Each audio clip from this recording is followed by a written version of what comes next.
Allah menciptakan langit dan bumi. Pada mulanya Allah menciptakan langit dan bumi. Bumi belum berbentuk dan kosong, gelap gulita menutupi samudra raya, dan roh Allah melayang-layang di atas permukaan air. Berfirmanlah Allah, jadilah terang. Lalu terang itu jadi.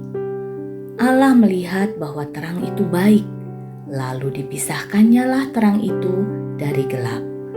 Dan Allah menamai terang itu siang dan gelap itu malam. Jadilah petang dan jadilah pagi, itulah hari pertama. Pada hari kedua, Allah menciptakan cakrawala, yaitu langit yang memisahkan air yang ada di bawah dan air yang ada di atasnya.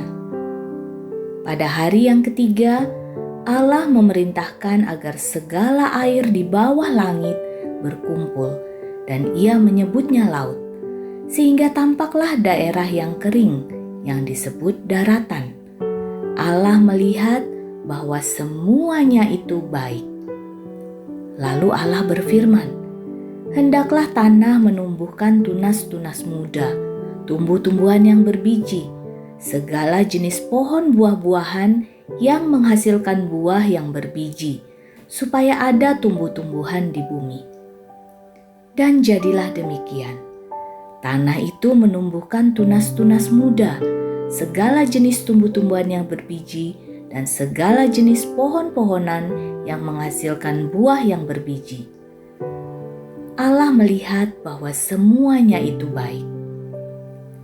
Pada hari yang keempat, Allah menempatkan matahari, bulan, dan bintang-bintang pada tempatnya.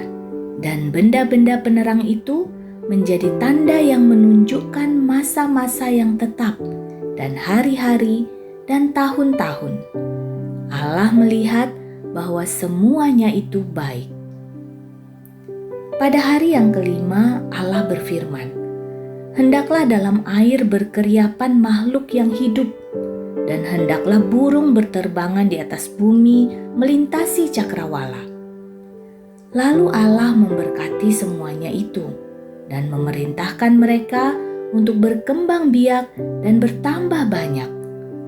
Sekali lagi Allah melihat bahwa semuanya itu baik.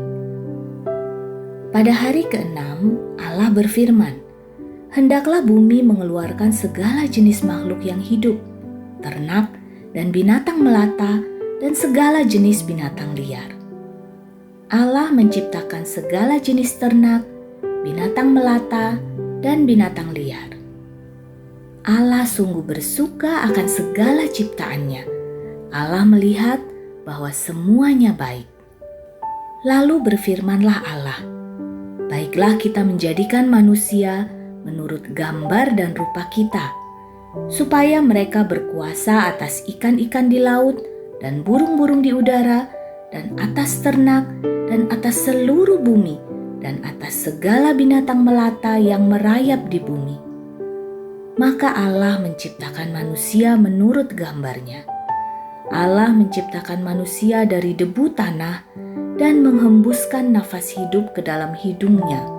Demikianlah manusia itu menjadi makhluk yang hidup. Allah memberi dia nama Adam, dan Allah menempatkannya dalam Taman Eden. Adam mengusahakan dan memelihara taman itu. Adam boleh memakan buah apa saja yang tumbuh di dalam taman itu. Namun demikian, di tengah taman itu ada dua pohon istimewa. Yang satu adalah pohon kehidupan, dan yang satu adalah pohon pengetahuan tentang yang baik dan yang jahat. Allah berfirman kepada Adam, semua pohon dalam taman ini boleh kau makan buahnya dengan bebas. Tetapi pohon pengetahuan tentang yang baik dan yang jahat itu, janganlah kau makan buahnya. Sebab pada hari engkau memakannya, pastilah engkau mati. Allah membawa binatang-binatang kepada Adam agar ia bisa menamai mereka. Adam memberi nama kepada semua binatang-binatang tersebut. Tuhan Allah berfirman, Tidak baik kalau manusia itu seorang diri saja. Aku akan menjadikan penolong baginya yang sepadan dengan dia." Lalu Tuhan Allah membuat manusia itu tidur nyenyak. Ketika ia tidur, Tuhan Allah mengambil salah satu rusuk daripadanya, lalu menutup tempat itu dengan daging. Dan dari rusuk yang diambil Tuhan Allah dari manusia itu, dibangunnyalah seorang perempuan, lalu dibawanya kepada manusia itu. Lalu berkatalah manusia itu, "Inilah dia, tulang dari tulangku dan daging dari dagingku. Ia akan dinamai perempuan, sebab ia diambil dari laki-laki. Sebab itu seorang laki-laki akan meninggalkan ayahnya dan ibunya dan bersatu dengan istrinya, sehingga keduanya menjadi satu daging." Mereka keduanya telanjang, manusia dan istrinya itu, tetapi mereka tidak merasa malu.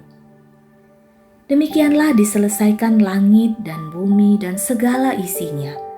Ketika Allah pada hari ketujuh telah menyelesaikan pekerjaan yang dibuatnya itu, berhentilah ia pada hari ketujuh dari segala pekerjaan yang telah dibuatnya itu. Lalu Allah memberkati hari ketujuh itu dan menguduskannya, karena pada hari itulah ia berhenti dari segala pekerjaan penciptaan yang telah dibuatnya itu.